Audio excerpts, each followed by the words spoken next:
पुणे महाराष्ट्र से। राधे राधे महाराज जी। महाराज जी, अगर स्वर्ग और नरक में हम पुण्य और पाप के फल भोगते हैं तो हम धरती पर कौन से पापों और पुण्यों का प्रारब्ध भोगते हैं? जब सजा होती है तो जुर्माना भी होता है कि नहीं होता? कि 10 साल की सजा और 1 लाख रुपया जुर्माना होता है ना। तो ऐसे ही शेष बचे हुए कर्मों को जो जुर्माना रूप होते हैं वो यहाँ मृत्यु लोक में भोगना पड़ता है। बल्कि पूर्ण हिसाब किताब तो नरक और स्वर्ग में होता है। पुण्यों का स्वर्ग में और पाप का नरक में, और बचे हुए पाप जो पुण्य और पाप होते हैं उनसे मिश्रित मानव देह बनता है। पुण्य देह देव देह, पाप देह यातना देह, और पाप और पुण्य मिश्रित देह मानव देह। तो इसमें कुछ पाप, ज्यादा नहीं, कुछ पाप और कुछ पुण्य मिलाकर बनाया जाता है, जिससे कभी सुख कभी दुख, कभी सुख कभी दुख, ये पूरे जीवन चलता रहता है। लेकिन देवलोक में दुख नाम की चीज नहीं है, नरक में सुख नाम की चीज नहीं है। यहाँ सुख और दुख दोनों हैं। अगर भजन कर लो तो पाप और पुण्य दोनों को नष्ट करके परम सुख को प्राप्त हो सकते हो, जो सुख और दुख दोनों से परे है। ये मानव देह में विशेष योग्यता है कि वो भगवान का भजन करके शुभ और अशुभ को नष्ट करके वो परमात्मा प्राप्ति कर सकता है, वो आत्यंतिक सुख प्राप्त कर सकता है। ये न देव शरीर में है न यातना देह में है, ये केवल मानव देह में ही सुविधा है कि आप भजन करके भगवान को प्राप्त हो सकते हैं। डॉक्टर विनीशा जी जयपुर से। राधे राधे महाराज जी। महाराज जी, जब किसी से प्रेम करते हैं उसके विषय में सोचना नहीं पड़ता, स्वतः ही उसकी याद आती है। ईश्वर से प्रेम कैसे होगा? ऐसा कैसे, ऐसी कैसे बात करती हो? उसका रूप, उसका गुण, उसका स्वभाव, उसकी चाल ढाल, ये सब हमारे दिमाग में चलती है। प्रेम ऐसे हो जाता है। हम जब किसी से प्रेम करते हैं उसका स्वभाव, उसकी चाल ढाल, उसका रूप, उसके साथ बैठना, उसकी बातचीत, वो सब हमारे दिमाग में नाचती है। ऐसा करो आप प्रभु के लिए, प्रभु का रूप, प्रभु की बातचीत, प्रभु का नाम, प्रभु का स्वभाव, प्रभु के गुण, प्रभु का चिंतन, अभी प्रभु से प्रेम हो जाए। समझिए आप, प्रेम ऐसे किसी से हो जाता है क्या? हम किसी के विषय में जब सुनते हैं और उसकी बात करते हैं, उससे उसके रूप का चिंतन करते हैं, उसके स्वभाव का, उसके गुण का चिंतन करते हैं, तो हमें उससे प्रेम हो जाता है। तो ऐसे हम प्रभु की कथा सुने, प्रभु का नाम जप करें, प्रभु की महिमा सुने, बार बार उन्हीं के विषय में सोचें, उनसे प्यार हो जाएगा। बिल्कुल। और जिससे प्यार हो जाता है फिर वो हमारे दिमाग में बस जाता है। पिय मूर्ति नयनन बसे। मान लो व्यक्ति तो दूर है लेकिन भगवान तो हमारे में भी विराजमान है। जब सब जगह है तो मेरे पास भी है, जब सब समय है तो इस समय भी है, तो भगवान तो मेरे समीप है। जब वो हमारी हर बात सुन रहे हैं, जब उनसे हम प्यार करना चाहते हैं तो हमारे सामने वो आने लगते हैं, हमारे ध्यान में वो झांकी रूप आने लगती है। और जब अधिक प्यार हो जाता है तो साक्षात दर्शन हो जाता है, फिर तो निहाल हो जाता है। पर प्रभु से प्यार इसलिए नहीं होता कि हमें बहुतों से प्यार है, खाली जगह नहीं है। हमारी हृदय रूपी धर्मशाला पहले से देखो, कोई न कोई विषय से प्रीति है, अपने शरीर से प्रीति है, अपने शरीर संबंधियों से प्रीति है। तो भगवान ने अपनी प्रीति के लिए कहा है, जननी जनक बंधु सुत दारा, तन धन धाम सुहृद परिवारा, सबकी ममता ताग बटोरी, मम पद मन ही बांध बटोरी। भगवान से प्रेम करने के लिए एक शर्त है कि किसी से आपका प्रेम होना नहीं चाहिए। अगर किसी वस्तु से भी प्रेम है तो भगवान से प्रेम नहीं होगा, वो वस्तु आपको घसीट लेगी। भगवान से प्रेम करने के लिए एकदम समेटना होगा और सीधे पूरा पावर भगवान की तरफ, अभी प्रेम हो जाएगा। जैसे मीरा जी कहती, मेरे तो गिरधर गोपाल, ये बात हम लोग बोल सकते हैं ये मेरे तो गिरधर गोपाल, लेकिन सच्ची बात ये हम नहीं बोल सकते दूसरों न कोई, है नहीं? दूसरों न कोई, उसमें अपना शरीर भी नहीं है। देखो जहर दिया गया, जहर का प्याला मीरा जी पी गई कि नहीं? अगर शरीर प्रिय होता तो जहर का प्याला कैसे पीती? शरीर भी प्रिय, दूसरों न कोई, मेरे तो गिरधर गोपाल, दूसरों जाके सिर मोर मुकुट मेरो पति सोई। तो इसमें थोड़ा सा अनन्यता चाहिए और सब जगह से प्रियता हटाकर जब हम प्रभु के चरणों में प्रेम करते हैं तो हमारे नेत्रों में बस जाते हैं, हमारे हृदय में बस जाते हैं, हमारे रोम रोम में वही छा जाते हैं। मीतू शर्मा जी मुंबई से। राधे राधे महाराज जी। गुरुदेव, घर में लड्डू गोपाल विराजमान हैं, उनकी सेवा वात्सल्य भाव से करते हैं। जब किसी मंदिर में दर्शन करने जाते हैं तो महाराज जी वहां कुछ भाव हमारा अलग हो जाता है। हमें लगता है कि हमारे ठाकुर जी, मेरे लड्डू गोपाल बड़े हो गए हैं, मेरे से दूर हो गए हैं। महाराज जी ऐसा भाव आता तो महाराज जी क्या? जब जाइए तो अपने गोपाल जी को लेके जाइए कि चलो तुम्हें बड़े भगवान के दर्शन कराते हैं। अपने ठाकुर जी को साथ रखिए और उनको भी दर्शन कराइए। भाव तो अपना ही है ना। तो हम जब अपने भाव से बने रहेंगे ना तो रहेगा, चलो लाला आज तुम्हें संत दर्शन कराने चलते हैं, चलो आज तुम्हें ठाकुर जी के दर्शन, क्योंकि हमारा लाला ठाकुर जी थोड़ी है, वो तो हमारा लाला है।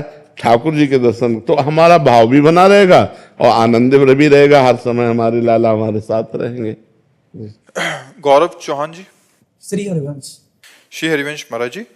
महाराज जी, आपके सत्संग और एकांतिक वार्तालाप को सुनते ही ऐसा क्यों लगता है कि प्रत्येक शब्द मेरे लिए ही कहा जा रहा है? वैसे हर सत्संगी को ऐसा ही अनुभव होना चाहिए, क्योंकि हर प्रश्न का उत्तर सबके लिए है, किसी एक के लिए नहीं। एक प्रश्न करता है लेकिन लाखों को उत्तर जाता है और लाखों का कल्याण हो सकता है। अगर लाखों स्वीकार करें तो लाखों मंगल में भगवान के मार्ग में चल सकते हैं।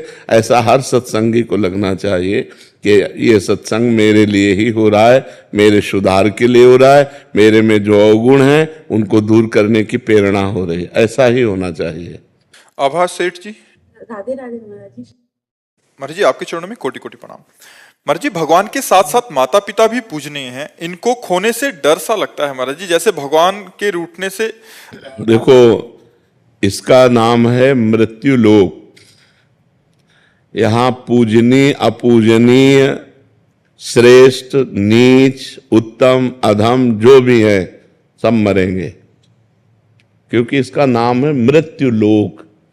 मृत्यु के लोक में हम हैं तो मृत्यु अपना काम करेगी, चाहे संत हो, चाहे असंत हो, चाहे बच्चा हो, चाहे जवान हो, चाहे बुद्धिमान हो, चाहे मूर्ख हो, चाहे पापी हो, चाहे पुण्यात्मा हो, मृत्यु लोक में है, मतलब मरेगा। अब समय निश्चित नहीं है। समय किसी का बाल्यावस्था में ही मृत्यु, किसी की जवानी में, किसी की वृद्धावस्था। तो हमें पहले से तैयार रहना चाहिए कि ये सब बिछुड़ेंगे। हमको जो वैराग्य हुआ बचपन में वो इसी बात से हुआ। हम अपनी माँ से बहुत प्यार करते थे, तो वैसे हर बच्चा माँ से प्यार करता है। तो जब स्कूल से आते लगता है ये मरेगी, जब ये मरेगी तब मैं कैसे जी पाऊंगा। ये शाश्वत संबंध नहीं है। तो कौन ऐसा है जो मेरा वास्तविक मित्र बन सकता है? तो बस हृदय से आता भगवान, भगवान से। तो फिर उन्हीं के लिए जीवन अर्पित की हुई। जो सच्चा मित्र है उसी को प्राप्त करना है, उसी से प्यार करना है, पूरे जीवन का प्यार उसी को देना है जो हमारा सच्चा मित्र है। तो जैसे हम माँ से प्यार करते हैं, पिता से प्यार करते हैं, तो ये विशुद्ध प्यार नहीं होता है, इसमें मोह होता है। और मृत्यु होने पर बड़ा दुख होता है, क्योंकि जिससे हमें प्रियता होती है, लगाव होता है, उसको सदैव पास रखने की इच्छा होती है। और मृत्यु पास रहने देगी नहीं, सदैव नहीं रहने देगी, ये बिछुड़ेगी ही। यहाँ बिछुड़ना ही है, इसीलिए फिर मन हट जाता है और लगता है कि ऐसी जगह लगाओ जहाँ बिछुड़ना ना हो। वो है श्री कृष्ण, वो है किशोरी जी। जहाँ मन लगा दो तो फिर बिछुड़ना नहीं होगा, हमारे मन ही में आके बैठ जाएंगे और सदा सदा के लिए बैठ जाएंगे। रेवती जी पुणे से। राधे राधे महाराज। राधे राधे महाराज जी। महाराज जी, निर्गुण ब्रह्म से प्राप्त ब्रह्मानंद, सगुण ब्रह्म से प्राप्त भगवदानंद, महाराज जी अनुपम परमानंद से पृथक श्री कृष्ण रसामृत प्राण आनंद रस। महाराज जी, भगवान के लिए भी विमर्श तथा परम रहस्य रस की क्या आप कहना चाह रहे हैं इसमें? राधा सुधा निधि में है वैसा वर्णन, वो उनके लिए क्या अगम्य है ऐसा? महाराज जी, इसमें एक व्यासवाणी का और कोटेशन दे रहे हैं कि निर्गुण सगुण ब्रह्म ते न्यारो बिहरत सदा संघात, व्यास विलास सदा रस अद्भुत निगम अगोचर बात। इसमें तुम्हें क्या संशय है? श्री कृष्ण के लिए भी कुछ अगम्य है ऐसा? श्री कृष्ण के बहुत रूप हैं, एक ही रूप थोड़ी तुम जानते हो। जैसे अब तुम्हें समझाएंगे तो समझो। हमारा स्वरूप निर्गुण है, आपका स्वरूप निर्गुण है, आप अपने को निर्गुण मानते हैं तो सगुण मानते हैं, तो ये देह को लेकर तो मानते हो नहीं। बोलो आपका स्वरूप क्या है? कोई रूप नहीं आपके स्वरूप का, कोई गुण नहीं, वो चिदानंदमय है। जो आपका स्वरूप है वो चिदानंद है, वो भगवत स्वरूप है, लेकिन आप उसे जानते नहीं हैं। आप इस पार्थिव पांच भौतिक देह को ही केवल अपना स्वरूप मानकर अपने को स्त्री मानते हैं। मानते ना, स्त्री रूप में आप साकार हैं, लेकिन परमात्मा अंश रूप में आप निराकार हैं, जो सर्वत्र व्याप्त है। ऐसे श्री कृष्ण रूप में साकार हैं, लेकिन श्री कृष्ण तत्व रूप में सर्वत्र व्याप्त है। अब सुनिए, जब श्री कृष्ण रूप नहीं प्रकट किए हुए थे तब भी तो श्री कृष्ण थे, तो कहां थे? निकुंज में, नित्य धाम वृंदावन में प्रियाजू के साथ। तो सगुण रूप अवतार लीला, निर्गुण रूप तत्व रूप से, और सगुण निर्गुण दोनों से न्यारे। अवतार लेने के पहले, अवतार लेने के समय निकुंज में ताला लग गया था क्या?